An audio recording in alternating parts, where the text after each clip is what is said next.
Full അങ്ങ് അലങ്കരിച്ചിരിക്കുക, അങ്ങ് അറ്റം വരെ. പോണ വഴിയിലെ കുറേ അനിത്യക്ക് എന്തെങ്കിലും പറയണ്ടോ ചോദിച്ചപ്പോൾ അനിത്യ എന്തെങ്കിലും പറയണ്ടോ? എല്ലാവരും വോട്ട് ചെയ്യാം. ഓക്കെ, അപ്പോൾ അത്രയേ ഉള്ളൂ. അപ്പോൾ ഇന്ന് വോട്ടൊക്കെ ആയിട്ട് എൻ്റെ അമ്മ ഇപ്പോഴത്തെ കൗൺസിലർ കഴിഞ്ഞു. അപ്പോൾ അമ്മയോടൊന്ന് ചോദിക്കാം അമ്മയ്ക്ക് എന്താ പറയാനുള്ളത്, നോട്ടിനെ പറ്റി എന്താ പറയാനുള്ളത് ചോദിക്കാം. അമ്മ ഇവിടെ ഉണ്ടേ. അമ്മ, നിങ്ങൾക്ക് വോട്ടായിട്ട് എന്താ പറയാനുള്ളത്? വോട്ടായിട്ട് എനിക്ക് പറയാനുള്ളത് ഓരോ പൗരൻ്റെയും വ്യക്തിപരമായിട്ടുള്ള അവകാശമാണ് ഓരോ വോട്ടുകളും. അത് നമ്മുടെ വാർഡ് തലത്തിലാവുമ്പോൾ നമ്മൾ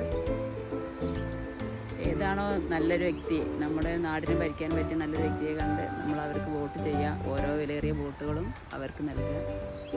ഇതൊക്കെയാണ് എനിക്ക് പറയാനുള്ളത്. അവരെ വിജയിപ്പിക്കുക നമ്മുടെ നാടിന് നന്മയ്ക്ക് വേണ്ടിയിട്ട്.